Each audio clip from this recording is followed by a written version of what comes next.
Hi everyone, welcome to study world classes. So friends, आज हम लोग ईवीएस पैडागोजी के क्वेश्चन करने वाले हैं। ये पीवाईक्यू क्वेश्चन है जो कि काफ़ी इंपॉर्टेंट है। और ये जो क्वेश्चन है ये सारे आए हुए क्वेश्चन है, यानी हम लोग प्रीवियस का एक पूरा सेट करने वाले हैं। तो वीडियो काफ़ी इंपॉर्टेंट होने वाली है। बहुत इंपॉर्टेंट क्वेश्चन है जो हम आज डिस्कस करने वाले हैं आप लोगों के साथ। तो वीडियो में लास्ट तक बने रहिएगा, काफ़ी इंपॉर्टेंट क्वेश्चन है। और ये क्लास आपको डेली 3 बजे मिलती है, तो आप डेली ज्वाइन हो सकते हैं, जहाँ पर हम लोग पेपर 1 एंड पेपर 2 दोनों की प्रिपरेशन कर रहे हैं। आपको कंटेंट की भी क्लासेस मिल रही हैं, साथ में पीवाईक्यू क्वेश्चन जो है इसकी भी प्रैक्टिस हो रही है। क्योंकि इससे ये होगा कि आपके कंटेंट भी कंप्लीट होते रहेंगे और साथ में आप ये भी देखते रहोगे कि जो है कंटेंट से कैसे क्वेश्चन पूछे जाते हैं सीटेड में। तो चलिए फिर आज की क्लास को कंटिन्यू करते हैं। चैनल पे पहली बार आए हो तो चैनल को सब्सक्राइब कर लीजिएगा, क्योंकि आपको सारी अपडेट जो होती है टीचिंग से रिलेटेड वो टाइम से मिलती है। और साथ में जो है आपको सीटेड पेपर 1 एंड पेपर 2 दोनों की प्रिपरेशन भी करवाई जाती है। आप जानते हैं कि एग्ज़ाम की जो डेट है वो चेंज कर दी गई है। पहले जो एग्ज़ाम की डेट थी वो 15 दिसंबर थी, बट अब जो है आपका जो एग्ज़ाम होगा वो 14 दिसंबर को होगा, ठीक है? दिन जो पड़ रहा है सैटरडे पड़ रहा है। अगर उसमें ये भी नोटिस में कहा गया है कि अगर जो है किसी भी ज़िले में ज़्यादा जनसंख्या होती है अभ्यर्थियों की, तो एग्ज़ाम जो है 15 दिसंबर को भी हो सकता है।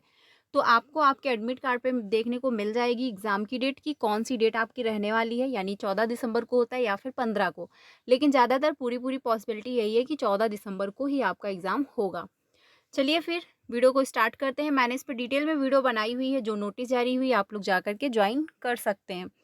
पहला है क्वेश्चन आज का, इसमें कहा गया है कि हमारे देश में एक ऐसा राज्य है, ठीक है, जहाँ के ग्रामीण लोग फसल पकाने से पश्चात त्योहार मनाते हैं।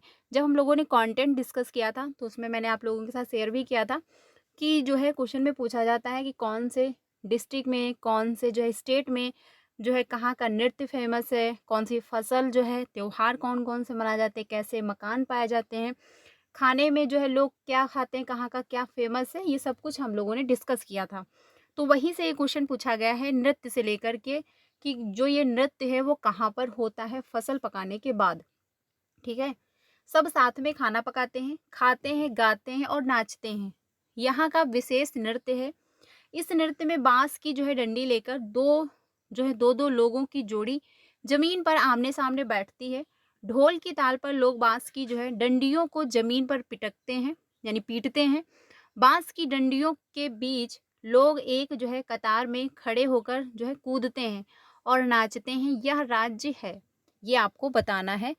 तो मिजोरम है, झारखंड है, असम है या फिर छत्तीसगढ़ है। आंसर जो होगा वो आपका असम हो जाएगा, क्योंकि असम राज्य में क्या क्या होता है, जब फसल पकती है, फसल पकने के पश्चात क्या किया जाता है, फसल पकने की जो है खुशी में वहाँ पर लोग नृत्य करते हैं, ठीक है। तो आंसर क्या होगा आपका, थर्ड ऑप्शन सही हो जाएगा। अगले क्वेश्चन पे चलते हैं। अगला है क्वेश्चन नंबर 2। इसमें बात हुई है खेजड़ी वृक्ष के बारे में, ये भी हम लोगों ने कंटेंट की क्लास में डिस्कस किया था। खेजड़ी वृक्ष के बारे में नीचे दिए गए कथनों पर विचार कीजिए। तो पहला ऑप्शन है, यह वृक्ष मुख्यतः रेगिस्तानी क्षेत्रों में पाया जाता है।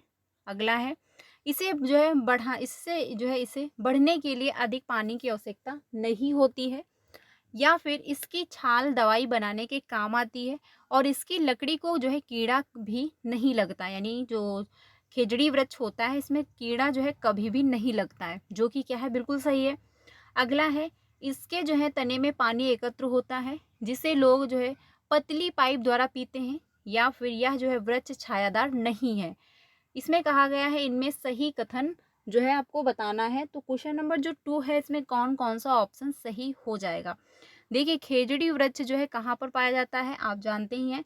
तो इसमें पहला ऑप्शन जो है वो गलत हो जाएगा, क्योंकि रेगिस्तानी क्षेत्रों में नहीं, राजस्थान में पाया जाता है, ठीक है। और इसे कहा गया कि इसे बढ़ने के लिए अधिक पानी की आवश्यकता नहीं होती, ये बिल्कुल भी ऑप्शन आपका सही है। तो बी जहाँ पर है वो सही होगा, यानी थर्ड ऑप्शन और फोर्थ ऑप्शन गलत हो जाएंगे। अगला है, इसकी छाल जो है दवाई बनाने के काम आती है, ये बात सही है। और इसकी जो लकड़ी होती है उसमें कभी कीड़ा नहीं लगता है, ये भी बात क्या है, बिल्कुल सत्य है। तो सी भी ऑप्शन आपका सही होगा। तो ऑप्शन जो आपका होने वाला है वो होगा बी, वो होगा आपका सेकंड, यानी बी, सी और डी ऑप्शन सही हो जाएंगे। ई जो है गलत होगा, क्योंकि छायादारी वृक्ष होता है। आंसर जो होगा वो क्या है आपका, सेकंड ऑप्शन सही हो जाएगा। अगले क्वेश्चन पे चलते हैं। अगला है क्वेश्चन नंबर 3। इसमें बात कही गई है, निम्नलिखित में से 3 पेट्रोलियम उत्पादों के जो है समूह को चुनिए। तो मोम है, कोल tar, ग्रीस, ये आपका नहीं होगा। पेंट है, प्लास्टिक, रेयान, ये भी नहीं होगा। एलपीजी है, कोल tar है और एथेनॉल है। बिल्कुल सही आंसर आपका जो है वो थर्ड ऑप्शन सही हो जाएगा क्वेश्चन नंबर 3 का। ठीक है, आंसर जो होगा वो थर्ड ऑप्शन जो है सही हो जाएगा। अगले क्वेश्चन पे चलते हैं 4 पे। ये क्वेश्चन जो है हमेशा आपसे पूछा जाता है, तो इसको अच्छे से प्रैक्टिस कर लेनी है, क्योंकि ये क्वेश्चन डेफिनेटली एक जो है आता ही है। और साथ ही मैप से क्वेश्चन पूछे जाते हैं, तो मैप को भी आपको क्या करना है, टाइम टू टाइम जब दे यानी कि वीक में एक बार जो है मैप को भी आपको देखते रहना है। ठीक है, तो ये क्वेश्चन जो है क्वेश्चन नंबर 4, इसको हम लोग समझते हैं। देखिए, किसी जो है एडवोकेटेड का घर जो है एक्स पर है और जो है कोर्ट वाई पर स्थित है। एडवोकेट के जो है घर से कोर्ट जाने के लिए कोई सीधी सड़क नहीं है, अतः जो है एडवोकेट पहले ए पर जाते हैं और एक्स के ठीक पूर्व में जो है 100 किलोमीटर जो है दूरी पर है। फिर वह बी पर जाते हैं जो ए के ठीक दक्षिण में 500 मीटर की दूरी पर है। फिर वह सी पर जाते हैं जो बी के ठीक पश्चिम में 50 मीटर की दूरी पर है। और अंत में जो है वह वाई पर कोर्ट पहुंचते हैं जो सी के ठीक उत्तर में 60 मीटर की दूरी पर है। कोर्ट के सापेक्ष एडवोकेट का जो है केट के जो है घर की दिशा आपको बतानी है। देखिए, ये क्वेश्चन बहुत ध्यान से करना है, जैसे जैसे बता रहा है आपको वही फॉलो करना है। और लास्ट में ये जरूर देख लेना है कि किसके सापेक्ष जो है घर पूछा है। ठीक है, किसके सापेक्ष जो है दिशा पूछी है, क्योंकि अगर आपने सब कुछ मैप अच्छे से बना लिया लेकिन लास्ट की लाइन अगर आपने ध्यान से नहीं पढ़ी तो गड़बड़ होगी। ठीक है, तो इसीलिए जो है अच्छे से समझ लेना है। तो उत्तर पूर्व होगा या फिर उत्तर पश्चिम होगा या फिर दक्षिण पूर्व होगा या फिर दक्षिण जो है पश्चिम होगा। आंसर होगा आपका 4 ऑप्शन कि दक्षिण और पश्चिम हो जाएगा। ठीक है, आंसर जो होगा वो आपका 4 ऑप्शन सही हो जाएगा। अगले क्वेश्चन पे चलते हैं 5 पे। अगला है क्वेश्चन नंबर 5। इसमें कहा है कि कोई लड़का जो है वलसाड से नगर को जो है नगर कोइल जाने के लिए 12 सितंबर 2022 को एक ट्रेन में सवार हुआ। यह ट्रेन जो है 17:30 बजे जो है वलसाड से चलकर जो है 14 सितंबर 2022 को 5 बजे जो है नगर कोइल पहुंची। यदि इस समय जो है अंतराल में ट्रेन द्वारा चली गई दूरी इतनी किलोमीटर है, यानी 2062 किलोमीटर है, तो ट्रेन की औसत चाल आपको बतानी है। वेरी इंपॉर्टेंट क्वेश्चन है, ये भी पूछता है। 2 क्वेश्चन तो हमेशा फिक्स हैं कि डेफिनेटली पूछेगा। क्या करता है, डाटा चेंज कर देते हैं।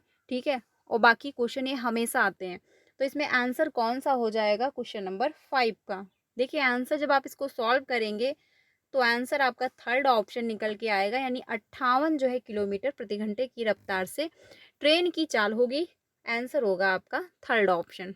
ऐसे क्वेश्चन को अच्छे से प्रैक्टिस पहले से कर लीजिएगा, क्योंकि ऐसे क्वेश्चन पूछे जाते हैं। अगले क्वेश्चन पे चलते हैं। अगला है, निम्नलिखित में से कौन सी परियोजना जो है मिशन गंगा जल को स्वच्छ करने के लिए एक विकल्प है।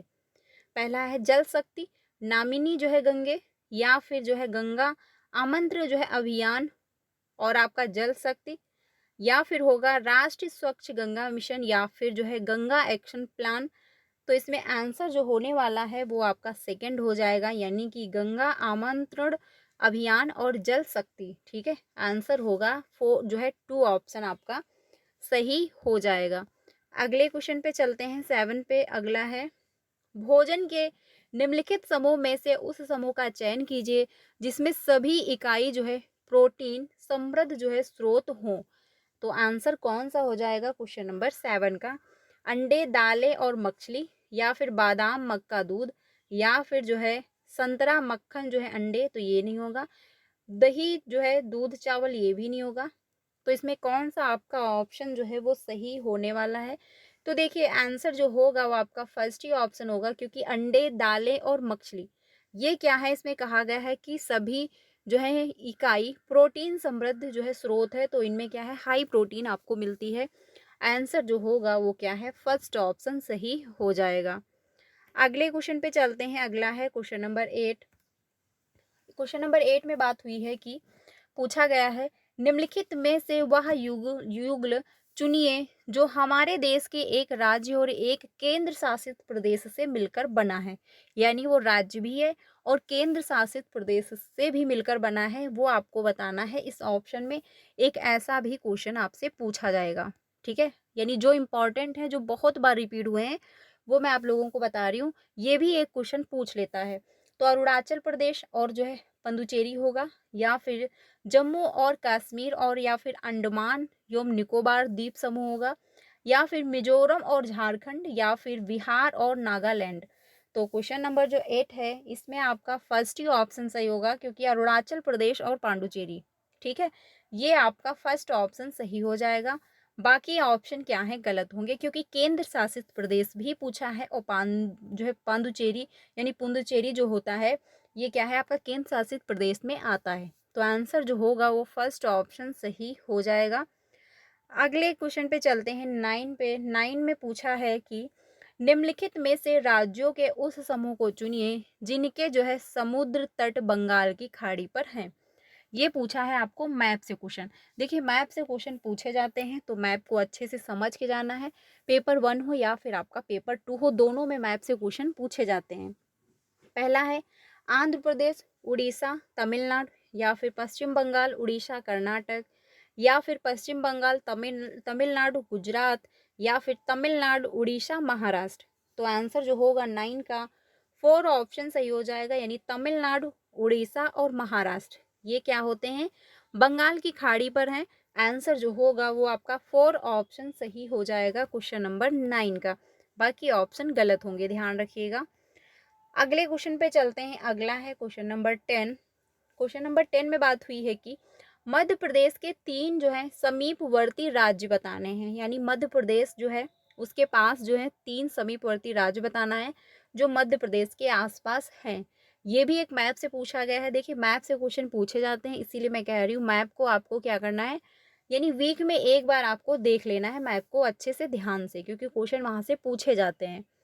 इसमें जो है पहला उत्तर प्रदेश होगा, छत्तीसगढ़ होगा, या फिर महाराष्ट्र, या फिर गुजरात है, राजस्थान है, बिहार है, या फिर उत्तर प्रदेश, राजस्थान, झारखंड, या फिर गुजरात, पश्चिम बंगाल और उड़ीसा। आंसर जो होगा 10 का वो आपका थर्ड ऑप्शन सही होगा, क्योंकि मध्य प्रदेश के जो है समीपवर्ती राज्य पूछे गए हैं। तो उत्तर प्रदेश हो जाएगा आपका, राजस्थान होगा और झारखंड हो जाएगा। ठीक है, आंसर जो होगा वो आपका थर्ड ऑप्शन सही हो जाएगा क्वेश्चन नंबर 10 का। अगले क्वेश्चन पे चलते हैं। अगला है 11। 11 में जो है कहा गया है कि निम्नलिखित में से कौन जो है रोग मच्छरों द्वारा जनित हैं। ये आपको बताना है। सही विकल्प जो है सही विकल्प का चयन कीजिए। तो निमोनिया है, डेंगू है, खसरा है, मलेरिया है। क्वेश्चन नंबर जो 11 है इसमें कौन सा सही होगा। देखिए, जो आपका है यहाँ पर पूछा है मच्छरों की, तो मलेरिया होता है आपका, और क्या है, निमोनिया भी आपका जो है मच्छरों से होता है। तो क्वेश्चन होगा 4 ऑप्शन, यानी कि 4 ऑप्शन आपका सही होगा। डेंगू जो है ये भी आपका मच्छरों के काटने से ही फैलता है, यानी कि आंसर आपका जो होगा, सॉरी माफ करना, इसमें थर्ड ऑप्शन आपका सही हो जाएगा, यानी बी और डी होगा। ठीक है, ए नहीं होगा। डेंगू और मलेरिया ये आपका क्या है, मच्छर के काटने से फैलता है। आंसर जो होगा वो थर्ड ऑप्शन सही हो जाएगा। अगले क्वेश्चन पे चलते हैं। अगला है क्वेश्चन नंबर 12। 12 में कहा है किसी परितंत्र में निहित है। ठीक है, इसमें जो पूछा गया है, तो एक ऑप्शन है एक क्षेत्र में केवल जीवित प्राणी, या फिर एक क्षेत्र के केवल भौतिक कारक, या फिर एक क्षेत्र के जीवित प्राणी एवं भौतिक कारक दोनों, या फिर एक क्षेत्र के अपघटक और भौतिक कारक। तो आंसर कौन सा हो जाएगा क्वेश्चन नंबर 12 का। आंसर जो होने वाला है वो थर्ड ऑप्शन सही होगा। एक क्षेत्र के जीवित प्राणी एवं भौतिक कारक दोनों हो जाएंगे। आंसर होगा आपका थर्ड ऑप्शन सही हो जाएगा। ठीक है, बाकी क्या है ऑप्शन आपके गलत होंगे, थर्ड ऑप्शन सही होगा। अगले क्वेश्चन पे चलते हैं। अगला है क्वेश्चन नंबर 13। 13 में बात हुई है कि राज्य और नृत्य के सही युगम का चुनाव कीजिए। यानी कौन से राज्य में कौन सा नृत्य जो है वो फेमस है, ये आपको बताना है क्वेश्चन नंबर 13 में। तो पहला है कर्नाटक का कथक है, या फिर तमिलनाडु का जो है लावड़ी है, या फिर असम का जो है बुइया है, या फिर आंध्र प्रदेश का कुचिपुड़ी है। तो आंसर होने वाला है जो 13 का वो 3 ऑप्शन हो जाएगा, यानी कि असम राज्य में जो है कौन सा है बुइया जो होता है ये उसका जो है राज्य का सही नृत्य है, सही मिलान है। आंसर होगा आपका थर्ड ऑप्शन सही हो जाएगा। देखिए ईवीएस में जो है पूछता है कहाँ का नृत्य फेमस है, ठीक है, कौन से राज्य में कौन सा नृत्य जो है होता है, और साथ में पूछता है कौन से राज्य में कैसे मकान पाए जाते हैं, कौन से स्टेट में कहाँ का खाना प्रसिद्ध है। ये सारे जो है पॉइंट पूछता है, और कभी कभी ये भी पूछता है कि कौन से राज्य में बच्चे स्कूल कैसे जाते हैं। तो ये सारे जो हैं क्वेश्चन आपसे पूछे जाते हैं ईवीएस में, अच्छे से समझ के जाना है क्योंकि ये हर बार क्वेश्चन पूछे जाते हैं। अगला है निम्नलिखित में से कौन जो है कौन सी एक पौधा पर गैस यानी पौधा घर गैस नहीं है, ये आपको बताना है। CO2 होगा, या फिर N2 होगा, N2O होगा, या फिर CH4 हो जाएगा। क्वेश्चन नंबर 14 का थर्ड ऑप्शन सही होगा, यानी जो है N2O हो जाएगा। आंसर होगा आपका थर्ड ऑप्शन, क्योंकि पूछा है नहीं है यानी निगेटिव पूछा था। थर्ड ऑप्शन आपका सही होगा। अगले क्वेश्चन पे चलते हैं 15 पे। 15 में है कि ओजोन की परत के जो है अवक्षय को नियंत्रित करने हेतु सन 1987 में एक अंतर्राष्ट्रीय जो है संधि पत्र पर हस्ताक्षर किए गए, जिसे कहा जाता है, ये आपको बताना है। तो कौन सा ऑप्शन होगा इसमें? तो पहला है क्योटो जो है संलेख, या फिर मट्रियल जो है संलेख, या फिर पेरिस संधि, या फिर दोहा संधि। तो आंसर होगा फर्स्ट ऑप्शन, यानी कि क्योटो जो है संलेख आपका सही हो जाएगा, यानी कि फर्स्ट ऑप्शन सही होगा क्वेश्चन नंबर 15 का। तो ये थे ईवीएस के कंटेंट के क्वेश्चन जो कि हम लोगों ने डिस्कस किया 15। देखिए इसमें डिटेल में एक्सप्लेन करने की ज़रूरत नहीं थी, क्योंकि क्वेश्चन का सीधा सीधा एक ही आंसर होने वाला है, जो कि मैंने आपको जो है क्लियरली और बिल्कुल रियल बताया है, क्योंकि जो आपके ऑफिशियल आंसर की में आंसर गिवन है वही मैंने आप लोगों के साथ शेयर किया है। ठीक है, आपको डेली क्लास 3 बजे मिलती है। अगर आप पीवाईक्यू के क्वेश्चन की प्रैक्टिस करना चाहते हैं, ठीक है, तो डेली 3 बजे ज्वाइन हुई है। प्लेलिस्ट बनी हुई है, सारी क्लासेस मिल जाएंगी आपको। कहीं पर भी जो है पीवाईक्यू की क्लासेस ढूंढने की ज़रूरत नहीं है, ना पेपर ना जो है आंसर की, क्योंकि आपको सारी क्लासेस मिल जाएंगी, सभी सब्जेक्ट की मिल जाएंगी। तो आप लोग ज्वाइन हो सकते हो। और अगर आप खुद से करना चाहते हो तो आप खुद से भी कर सकते हो, क्योंकि आपको करना क्या होगा, सीटेट की ऑफिशियल वेबसाइट पे जाइए, वहाँ से डाउनलोड कर लीजिए आंसर की भी, वहाँ से डाउनलोड करके फिर आप मैच करके अपना प्रैक्टिस कर सकते हो। अगर आप खुद से नहीं करना चाहते तो डेली मेरे साथ 3 बजे ज्वाइन हुई है, जहाँ पर हम लोग प्रैक्टिस करते हैं और साथ में कंटेंट भी डिस्कस करते हैं। तो ये थे कंटेंट के 15 क्वेश्चन, क्योंकि 15 पूछे जाते हैं पैडागोजी से, जो कि हम लोग कल डिस्कस करने वाले हैं। आज के लिए इतना ही रखते हैं। 5 बजे क्लास होती है, जिसमें हम लोग जो है चैप्टर वाइज एसएसटी के लिए डिस्कस करते हैं, तो आप लोग ज्वाइन हो सकते हो। संडे को पीवाईक्यू क्वेश्चन भी होते हैं एसएसटी पेपर 2 के लिए, तो आप लोग वहाँ पर भी ज्वाइन मेरे साथ हो सकते हो। क्लास कैसी लगी कमेंट में ज़रूर बताइएगा। बाकी क्लास अच्छी लगी हो तो प्लीज़ वीडियो को लाइक भी कर दीजिएगा, बाकी अपने सारे फ्रेंड को शेयर कर दीजिएगा, और हो सके तो प्लीज़ मुझे थोड़ा सपोर्ट करिएगा, क्योंकि मुझे सच में आप लोगों के सपोर्ट की बहुत ज़्यादा ज़रूरत है। क्लास अच्छी लगी तो लाइक कर देना, बाकी अपने फ्रेंड को शेयर भी कर दीजिएगा। कल आपको पैडागोजी की क्लास मिल जाएगी 3 बजे, तो आप लोग ज्वाइन हो जाइएगा। मिलते हैं नेक्स्ट वीडियो में। Thank you.